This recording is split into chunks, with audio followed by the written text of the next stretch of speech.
poderoso de Jesús. Amén y amén. Damos fuerte ese aplauso a nuestro Dios, hermanos. Gloria a Dios, más fuerte si es para Él. Bienvenidos, hermanos y hermanas, a esta que es su casa. Hermanos, vamos a abrir la Biblia en la primera carta a los Corintios, capítulo número 8, versículo número 6. Recuerden que los días viernes estamos recibiendo esta serie de enseñanzas. Vamos a ponernos en pie, hermanos, en reverencia a la palabra del Señor. Primera de Corintios, capítulo número 8, versículo número 6. Dice así la palabra de Dios: para nosotros no hay más que un solo Dios, el Padre, de quien todo procede y para el cual vivimos. Y no hay más que un solo Señor, es decir, Jesucristo, por quien todo existe y por medio del cual vivimos. Amén, hermanos. Hasta ahí dejamos la lectura. Tengan la bondad de sentarse, por favor. Como lo dije hace algún momento, continuamos con nuestra serie que hemos titulado Nuestra Identidad de Fe. Y en la última ocasión estuvimos considerando el elemento de la naturaleza de Dios, que es trino y uno. Y a partir de esa enseñanza, básicamente, hermanos, estuvimos considerando tres verdades fundamentales. La primera es que hay un solo Dios verdadero. Solamente existe un único Dios verdadero.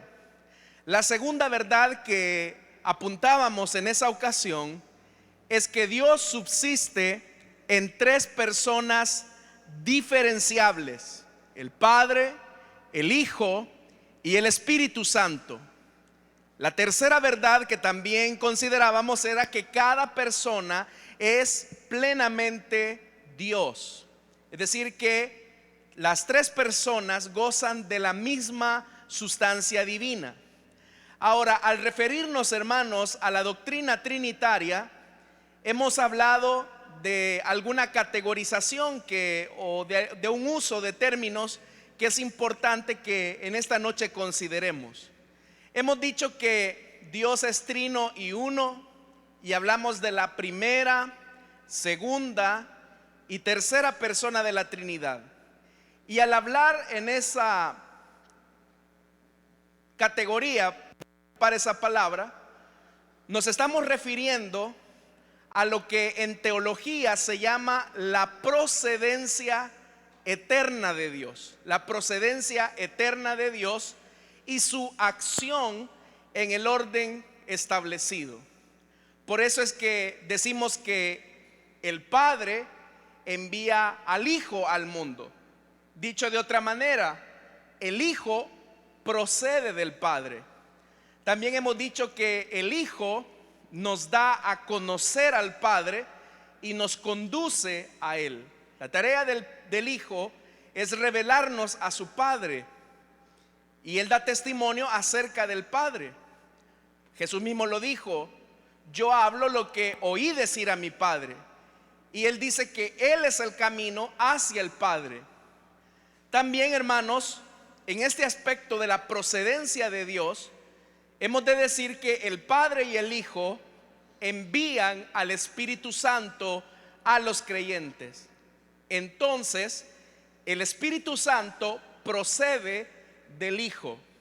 El Hijo procede del Padre y el Espíritu Santo procede del Hijo. Ahora, cuando hablamos de procedencia, esto no significa creación. Es decir, que no estamos hablando que el Padre creó al Hijo o que el Hijo creó al Espíritu Santo.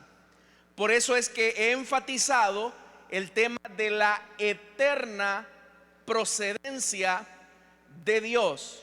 Eterna procedencia de Dios. Y al hablar de la eterna procedencia de Dios, estamos diciendo que Dios, cuando referimos al Padre, que es la primera persona de la Trinidad, el Hijo, la segunda persona de la Trinidad, el Espíritu Santo, la tercera persona de la Trinidad, esa diferenciación no es una distinción de categoría en el sentido de que el Padre es más Dios que el Hijo o que el Hijo es más Dios que el Espíritu Santo. No es en ese sentido esa distinción de primera, segunda y tercera persona de la Trinidad, porque en el estudio anterior hemos considerado que efectivamente tanto el Padre, el Hijo y el Espíritu Santo gozan de la misma sustancia divina. Entonces, el Padre no es más Dios que el Hijo, ni el Hijo es más Dios que el Padre o que el Espíritu Santo, ya que las tres personas de la Trinidad son Dios y las tres personas de la Trinidad gozan de la misma sustancia o naturaleza divina. Ahora, la enseñanza que yo quiero compartir con ustedes esta noche, estimados hermanos, es hablar acerca de la verdad que el Padre es Dios. Pero antes de introducirnos a considerar la razón por la cual afirmamos esta verdad, es importante que nos hagamos la pregunta: ¿por qué se le llama Padre a la persona a la primera persona de la Trinidad? Siendo que Dios es espíritu y por lo tanto no tiene género. Es decir, Dios ni es masculino ni es femenino. Sin embargo, ¿por qué a la primera persona de la Trinidad se le llama Padre? ¿Por qué no se le llamó madre, por ejemplo? ¿O por qué no se le llamó hermano? Sino que a la primera persona de la Trinidad se le llama Padre. Y esa es la pregunta que vamos a responder. En primer lugar, hay que recordar que en el mundo bíblico el nombre describe el carácter de la persona. Entonces, lo primero que tenemos que decir es que Dios utiliza, la primera persona de la Trinidad utiliza la categoría de Padre porque quiere describirnos un aspecto de su carácter como persona. Y por eso es que en la Biblia los nombres tienen una implicación precisamente en ese sentido. Cuando a las personas se les ponía un nombre, no se hacía porque sonaba bonito, sino porque en cierta medida el nombre iba a identificar el carácter de esa persona. Siendo que las cosas son así, lo primero que tenemos que notar es que Dios, la primera persona de la Trinidad, utiliza o se manifiesta como Padre porque quiere manifestar un aspecto de su carácter. En segundo lugar, siendo que hemos dicho que los nombres o los títulos describen en cierta forma el carácter de la persona, una segunda razón por lo que la primera persona de la Trinidad se presenta a sí mismo como Padre es porque ese nombre es comprensible para nosotros. Hay que recordar que una de las características divinas de nuestro Dios es la eternidad. Es decir, Dios es eterno, su conocimiento es infinito, su gloria es infinita, a diferencia de usted y yo, que somos finitos. Nuestro conocimiento es pequeño y nosotros no somos eternos en el sentido de que seamos preexistentes. Un día nacimos, vamos a morir y vamos a introducirnos a la eternidad. De hecho, que en términos prácticos estamos viviendo ya en la eternidad. Lo único que vamos por procesos diferenciables. La muerte es simplemente un paso para nosotros a la vida que tendremos con nuestro Dios. Pero lo importante de esto es que Dios se manifiesta como Padre porque ese es un título o un nombre que es accesible para nosotros. Si yo digo papá o padre, nosotros entendemos que es un padre. Nosotros entendemos que hace un papá.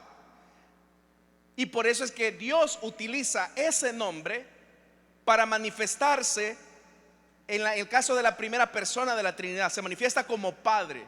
Entonces, hermanos, es acá donde entramos a un aspecto que en teología se llama antropomorfismo. ¿Y qué es un antropomorfismo? Un antropomorfismo es una característica literaria en el caso de la escritura donde se utilizan elementos humanos que expresan en alguna medida una característica divina. Usted, por ejemplo, habrá escuchado algún texto de la Biblia donde dice que Dios se arrepintió de haber creado al hombre.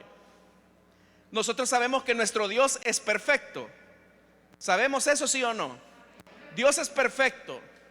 Entonces, ¿por qué Dios utiliza una emoción en el que diga que se arrepintió de haber creado al hombre, por ejemplo? Porque lo que quiere expresar esa emoción que es accesible humanamente, nosotros sabemos que es arrepentirse, manifiesta no el hecho de que Dios se haya equivocado, sino que manifiesta el dolor, el sufrimiento al ver la condición de su criatura al desviarse de él. Entonces, Dios, la primera persona de la Trinidad, se presenta a nosotros como Padre, porque para nosotros ese es un lenguaje que podemos entender. Nosotros sabemos que es un Padre. ¿Estamos hasta ahí, hermanos? Entonces, Dios nos habla en un lenguaje humano que podemos entender. Un tercer aspecto es que aunque esos nombres reflejan un aspecto del carácter de Dios, y aunque ese nombre también manifiesta una realidad accesible humanamente hablando, lo cierto es que Dios se quiso manifestar de esa manera. Es decir, Dios de manera específica se reveló como Padre, porque ese título de Padre o ese nombre de Padre vincula una relación perfecta con la cual se comunica con su pueblo.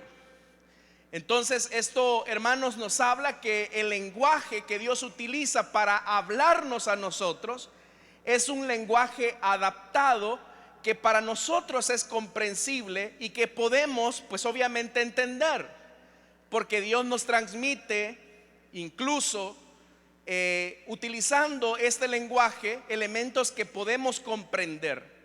Por ejemplo, se habla acerca que Dios sacó con brazo poderoso al pueblo de Israel de la tribulación que estaban viviendo en Egipto. Pero si Dios es espíritu, entonces no posee cuerpo. ¿Por qué Dios entonces dice que va a sacar con brazo extendido a Israel? Porque la utilización de una parte del cuerpo humano expresa el poder con el que Dios ha de librar a su pueblo de la opresión en Egipto. No está diciendo entonces que Dios tenga un brazo. O por ejemplo, cuando se manifiesta que Dios tiene ojos, siendo que Dios es espíritu, obviamente esa cualidad física que tenemos los seres humanos, que es el ojo, describe la realidad que Dios todo lo ve, que Dios todo lo observa. A eso es a lo que nosotros llamamos antropomorfismos. Entonces Dios se manifestó en un lenguaje que nosotros podamos entender. Ahora, ¿por qué Dios eligió el título Padre? Es lo que vamos a ver a continuación en esta enseñanza. Entonces, una primera conclusión que podemos sacar de lo que he dicho hace algunos momentos es que Dios utiliza nombres, títulos, términos, emociones que nosotros podemos entender y que son accesibles a nuestro conocimiento. Sin embargo, a pesar de que Dios utiliza esta categoría que nosotros podemos entender, no significa que esos términos agotan toda la eternidad, la hermosura y su naturaleza como Dios. Entonces, hermanos y hermanas, aunque nuestro conocimiento de Dios es limitado, es pequeño, no es menos real y tampoco, hermanos, es menos verdadero o confiable. Dios se reveló a sí mismo porque así Él es verdaderamente. Entonces, ¿por qué Dios utilizó el nombre de Padre para designar o para presentarse más bien a los seres humanos? La figura paterna para Dios es una metáfora o un símil que busca enseñar el vínculo de amor, de protección, de seguridad que Él desea establecer con su pueblo específicamente.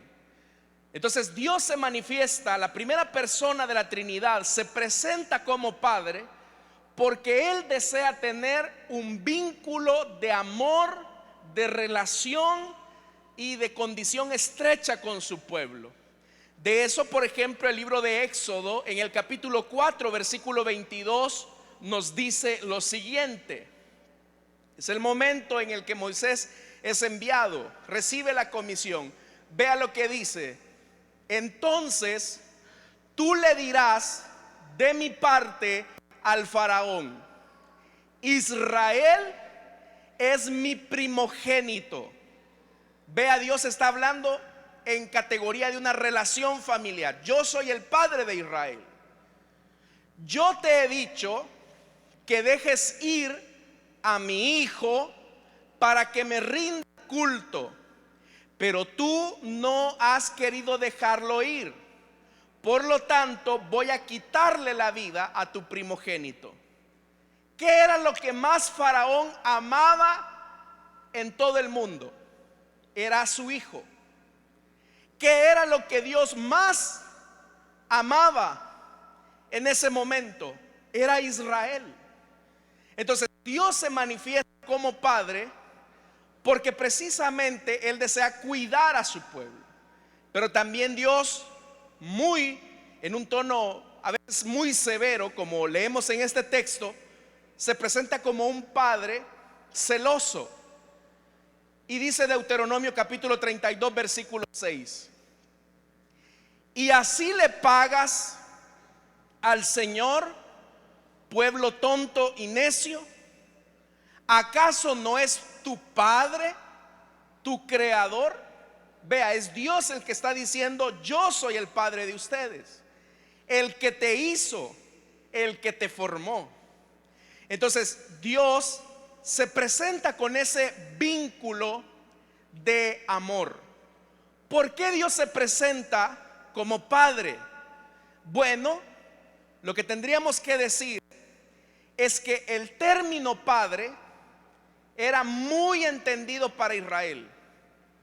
De hecho, hermanos, la base de la familia era el padre. La base de la familia israelita era el padre. Por eso es que usted encuentra en el Antiguo Testamento cuando se dice que, hablando acerca de Abraham, de Isaac y de Jacob, pero se hace una alusión a la figura de los padres o a la figura de los patriarcas. ¿Por qué no se habla de las matriarcas de Israel, que eran Sara, Rebeca, Raquel, Lea y Silpa, por ejemplo? Porque en esa mentalidad las madres no tenían la capacidad de proveer toda la protección, de proveer el conocimiento, de proveer herencia, de proveer seguridad. Caso contrario a lo nuestro, porque para nosotros la figura de la madre es la que protege, es la que sustenta, es la que saca adelante a los hijos en ausencia del padre. Pero en la mentalidad hebrea, en la mentalidad del Antiguo Testamento, el padre en realidad era la base de la familia. Entonces, el responsable de la crianza, de la educación, de la protección, de la provisión era el padre. Entonces Dios decide tomar ese título, ese nombre del Padre, porque Él está asumiendo el compromiso relacional de su pueblo. Entonces, ¿qué entendía el israelita cuando escuchaba el nombre Padre? Para ellos era, ya lo dije, la base de su relación. Tenían tanto respeto a su padre porque el padre era símbolo de autoridad, era símbolo de cuidado, era símbolo de liderazgo, era símbolo de dirección. El padre abarcaba toda esa connotación, cosa que el término madre no cubría en esta época. El término madre no cubría todas estas exigencias que he hablado. La madre era dadora de la vida. Pero esto se ve tan claramente marcado, hermanos, y quiero que me preste atención en esto, porque las madres, cuando tenían sus hijos, luego de que pasaba el proceso de amamantarlos y luego de destetarlos, estos niños eran pasados al tutelaje, especialmente los varones, eran pasados al tutelaje del papá. De tal manera que el niño de 5 años se pegaba tanto al papá que aprendía las características del papá, que aprendía el oficio del papá, porque el padre era responsable de la educación, de la dirección y de los conocimientos de su hijo. Eso ya nos da a nosotros una gran luz y una gran verdad de esto para los que somos hombres. El ser padre y la educación de nuestros hijos en la Biblia y en el pensamiento hebreo es responsabilidad más del hombre que de la mujer. Lamentablemente usted conoce nuestra realidad. Lamentablemente usted sabe que gracias a la ausencia de muchos padres es que las madres tienen que sacar adelante a sus hijos en todo lo que eso significa. Pero en la Biblia, el modelo bíblico es que el padre asume la dirección, el cuidado, el ejemplo. Él los educa. Usted sabe que ahora en nuestra época, hermanos, si de repente el niño va mal en el colegio, la que va es la mamá. Si el niño tiene que hacer tareas, quien lo hace es la mamá. Pero en el modelo bíblico no era así. Si había un problema con un hijo, era el padre el que tenía que ir. Si había necesidad de enseñarle a leer al niño, era el padre el que lo hacía, porque la responsabilidad era del hombre. Entonces, cuando Dios utiliza el nombre Padre, es porque Él también asume la responsabilidad de educar a su pueblo. Él asume la responsabilidad, hermanos y hermanas, de educar a su pueblo. Entonces, esto no tiene que ver, hermanos y hermanas, con un tema de sexualidad. Porque hoy, hermanos, la agenda ideológica feminista, por ejemplo, quieren ridiculizar el evangelio y el cristianismo diciendo: ¿y por qué Dios, si es espíritu, decimos que Él es Padre? Y ellos están pensando en categorías sexuales. Pero Dios no está utilizando el nombre o el título de Padre en categorías sexuales. Lo está haciendo en categorías de carácter relacional. Lo que significa que en el modelo bíblico, como ya lo dije, era el padre el responsable del liderazgo, de la provisión, de la educación, de la conducción de sus hijos. No tiene nada que ver con un tema sexual como lo han querido hacer ver. Ahora, hemos visto entonces por qué en el Antiguo Testamento Dios se presenta a sí mismo como Padre. ¿Me siguen hasta acá, hermanos? Ok. Jesús también utiliza el término Padre, para mostrar el misterio de la relación que existe en la divinidad. Y ese misterio, hermanos y hermanas, es un misterio bastante interesante que representa la sujeción. Ya lo dijimos, en el Antiguo Testamento los hijos se sujetaban al Padre. Los hijos obedecían al Padre, aprendían el oficio del Padre, vivían incluso con el Padre. Cuando Dios se manifiesta a sí mismo como Padre, en su relación con el Hijo, también nosotros, hermanos y hermanas, notamos que el Padre ama a su Hijo, pero su Hijo obedece al Padre, y el Espíritu Santo obedece al Padre y al Hijo. Pero eso para nosotros, seres humanos, pecadores, es un contrasentido, porque si el Padre, el Hijo y el Espíritu Santo tienen la misma sustancia divina, pareciera inconcebible el que el Hijo, que goza de la misma sustancia divina que el Padre, se sujete al Padre, o que el Espíritu Santo se sujete también al Padre y al Hijo. Pero eso ya nos deja a nosotros una verdad, y es que Dios utiliza el nombre Padre porque Él desea demostrar que Él es un Dios de orden.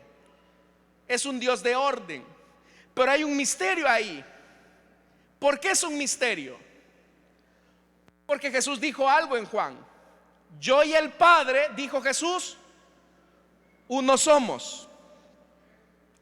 Yo y el Padre uno somos. No está diciendo yo soy el Padre, sino que lo que está diciendo es: la naturaleza divina del Padre es la misma que la mía. Jesús lo está diciendo Juan, en el Evangelio de Juan. Pero también el Evangelio de Juan dice otra cosa importante. Jesús dice que el Padre, Jesús dijo, el Padre es mayor que yo. Entonces vea, es un misterio, porque Jesús y el Padre gozan de la misma naturaleza divina. Pero Jesús viene y dice que el Padre es mayor que yo. ¿En qué sentido el Padre es mayor que yo?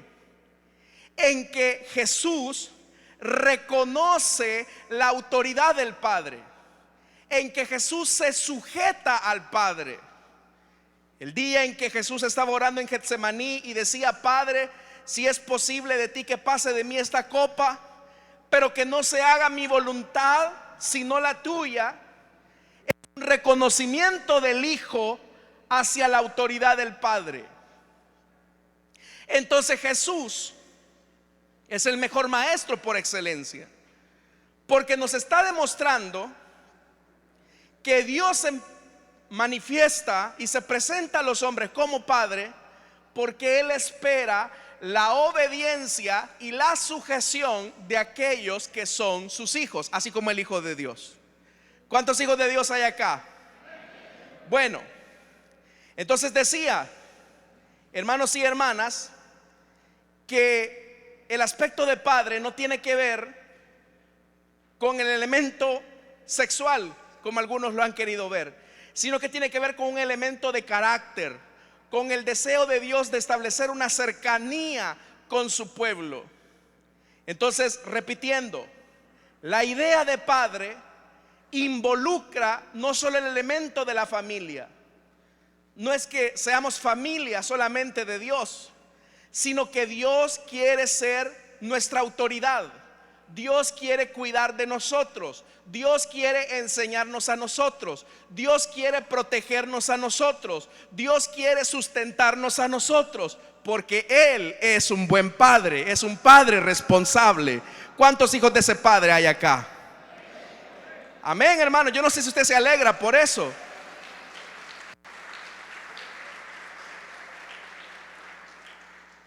Yo sé que muchos de ustedes no se criaron con padres, y algunos de ustedes quizás se criaron con malos padres. Y por eso al relacionarnos con Dios como Padre nos cuesta, porque la idea que se nos viene es la idea de un Dios que es desprovisto, que es descuidado, que se olvida de nosotros, que es iracundo, que nos golpea, que nos rechaza. Pero Dios quiere establecer una relación de padre e hijo en primer lugar porque nos ama. Entonces, porque Él nos ama, nos protege. Porque Él nos ama, nos sustenta. Porque Él nos ama, nos da un buen ejemplo. Porque Él nos ama, nos corrige. ¿Dicen amén los hijos de Dios? Entonces, hermanos y hermanas, encontramos que la relación del hijo con el padre expresan una lección importante para nosotros. Dios se presenta como padre porque lo es todo. Él nos sustenta en todo. Pero aquí viene algo importante con nosotros. Jesús nos enseñó que al dirigirnos a su padre, le llamemos así, Padre. ¿Cómo comienza la oración que Jesús enseñó, hermanos? No, ¿cómo? De verdad, si de verdad he leído, dígalo fuerte. ¿Cómo comienza? Correcto. Y realmente, hermanos, Él es nuestro Padre. Entonces lo que Dios quiere enseñarnos primero es: quítense el miedo para relacionarse conmigo. Tal vez usted pudo haber tenido un papá iracundo, molesto, enfadado, gruñón, que quizás le pegaba con el cable de la plancha, le daba patadas, coscorrones, y usted no veía en ese hombre la figura de un padre, sino que ahí viene el sargentón, decía usted. Ahí viene el ogro. O tal vez usted decía: ahí viene ese que dicen que es mi papá. Y probablemente esa distancia que hayamos tenido hacia ese hombre que nos engendró, la traslademos en nuestra relación con Dios. Pero déjeme decirle algo: si Jesús, el unigénito Hijo de Dios, nos dijo: llamen a mi papá, papá, es porque ahora también ustedes van a recibir el mismo trato que Él me ha dado a mí, que es un trato de amor eterno. Así que podemos acercarnos confiadamente a Él como nuestro papá. Sí, se alegra. ¿Se alegra? Ok. Pero bueno, para entrar más en confianza,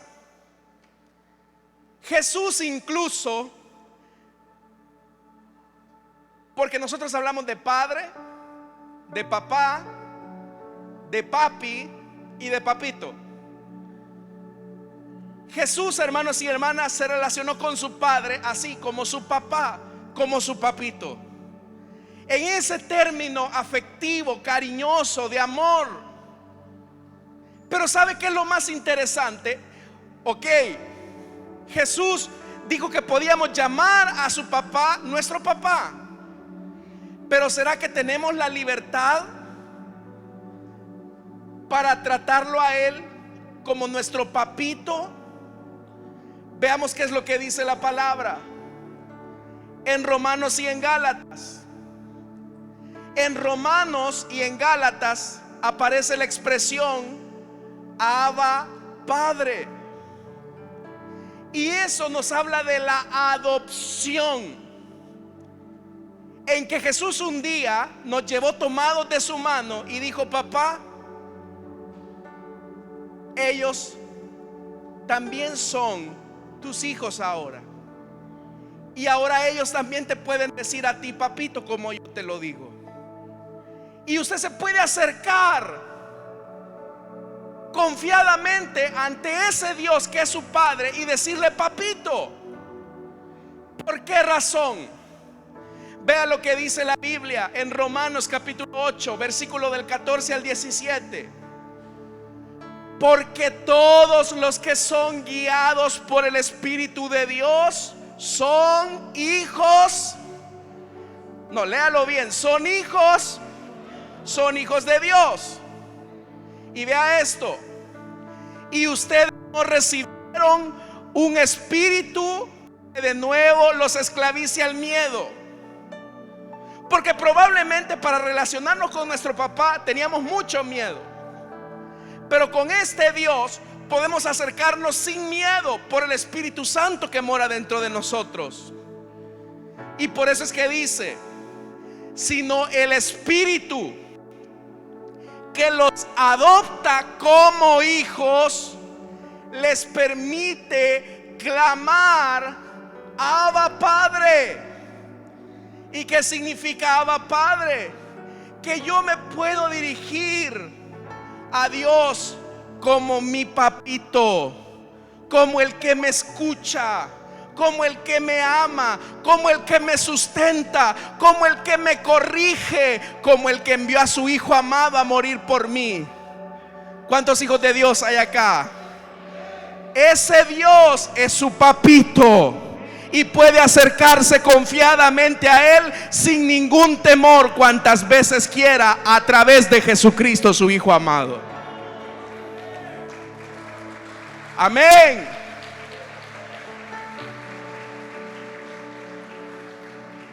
Hermano, ¿y qué garantía tengo yo de que soy hijo de Dios? De que efectivamente el Padre me ha adoptado como su hijo, que el Padre de Jesús me adoptó como su hijo. Vea lo que dice la palabra de Dios. El Espíritu mismo le asegura a nuestro espíritu que somos hijos de Dios. ¿Cuántos han recibido el testimonio del Espíritu que les ha dicho que son hijos de Dios? Ahí está su certificado de adopción.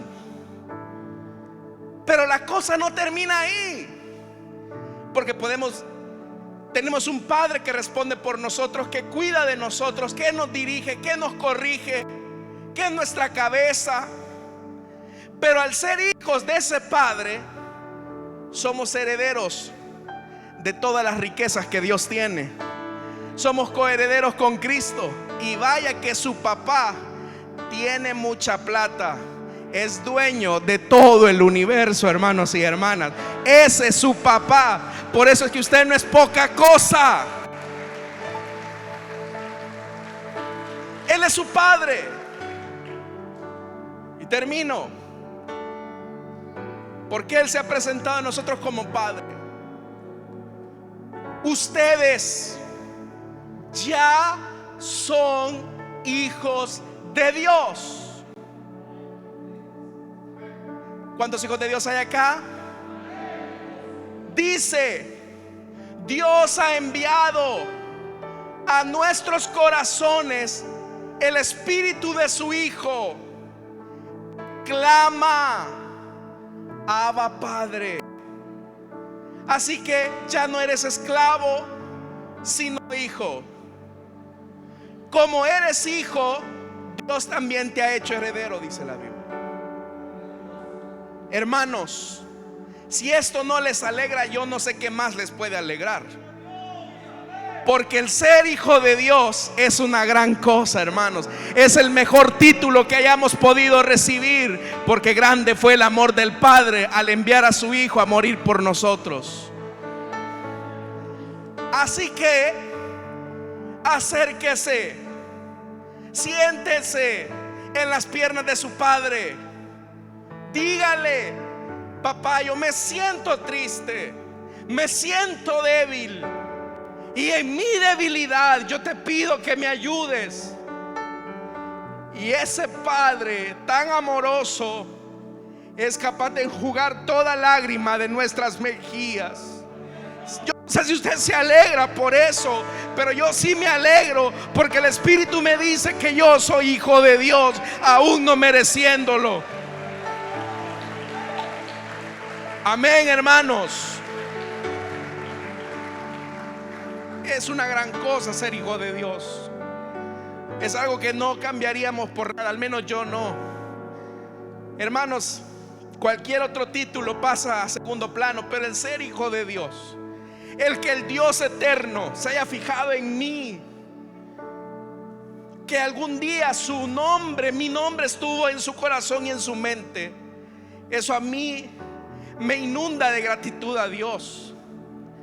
Y yo espero que usted también no pierda esa gratitud, Porque muchos de ustedes vienen de hogares destruidos, donde la figura de un papá siempre fue ausente. Muchos de ustedes recibieron golpes, patadas, insultos. A algunos de ustedes quizás ni el apellido les quisieron dar.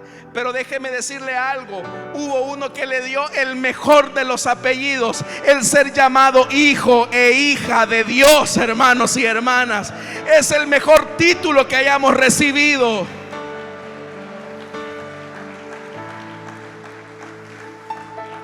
Tal vez usted no sea hijo del presidente, no sea hija de algún rey, pero es hija y es hijo del Rey de Reyes y Señor de Señores. Y ese Dios quiere adoptar a varios hijos esta noche. Ese Dios te quiere adoptar a ti, si se lo permites. Así que yo invito a que cierren sus ojos, y los que son hijos de Dios comiencen a clamar por el Espíritu: Abba, Padre.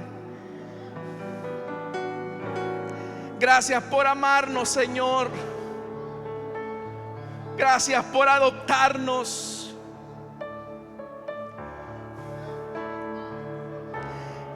Esta noche, hermanos, yo quiero invitar a aquellos amigos que quieren ser adoptados por Dios como hijos de Dios. Solo necesitas creer en Jesús, recibir su perdón. Puedes ponerte en pie, y ahí en el lugar donde está vamos a orar por ti. Si tú quieres recibir el amor de Dios como tu papá, ponte en pie, quiero orar por ti.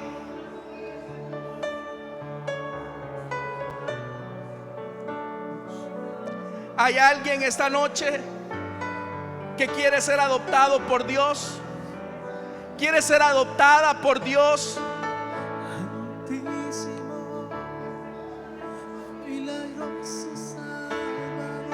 ¿Quieres ser adoptado por Dios? Ponte en pie. O tal vez como el hijo pródigo te has ido. Puedes reconciliarte. Muchos están batallando en sus asientos en esta noche. Oremos, hermanos. ¿Hay alguien que desea entregarle su vida a Cristo, que desea reconciliarse? Puede ponerse en pie y con gusto vamos a orar por usted.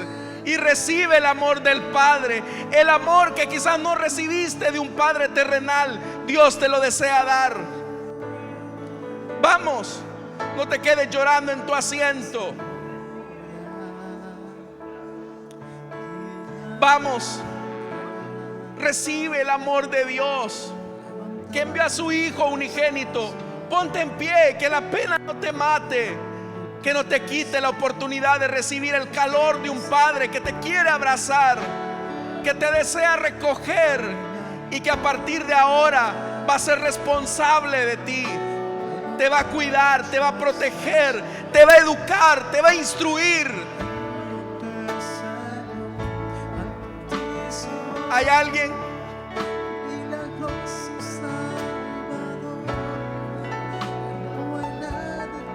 Muchos están peleando en sus asientos, hermanos. ¿Hay alguien? ¿Tú deseas entregarle tu vida a Jesús? ¿Quieres recibir el amor del Padre? Tal vez te has alejado de Él.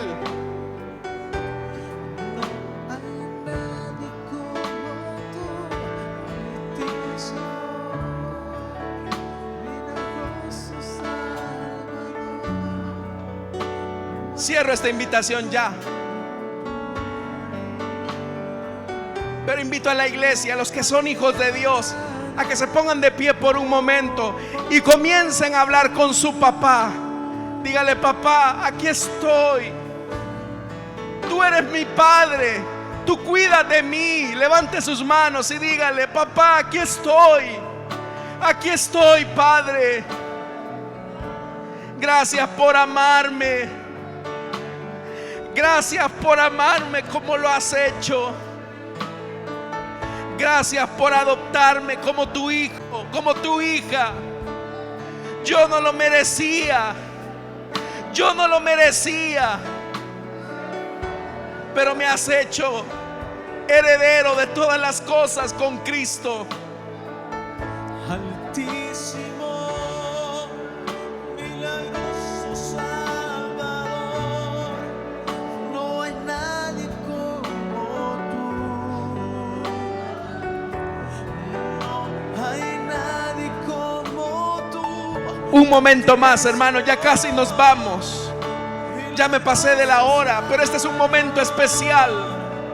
No hay nadie como Acércate al Padre.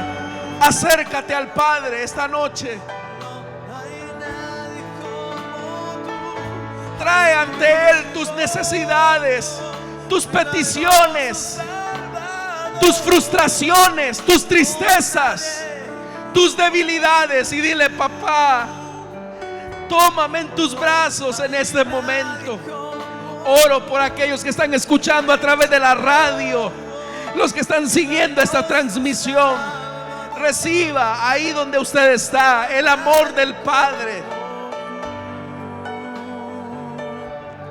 No hay nadie como tú.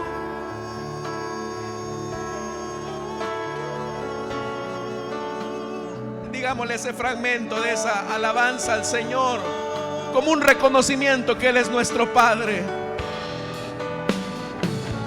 Altísimo, milagroso Salvador, no hay nadie como tú. No hay nadie como tú. Altísimo, milagroso Salvador, no hay nadie como tú. Y no hay nadie como tú. Altísimo, milagroso Salvador, no hay nadie como tú. Y no hay nadie como tú. Altísimo, milagroso Salvador, no hay nadie como tú. No hay nadie como tú.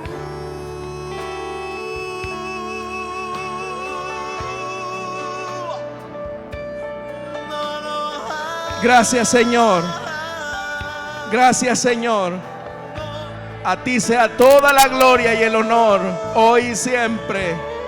La mayor ofrenda de palmas démosle al Señor esta noche, hermanos. Más fuertes si son para Él.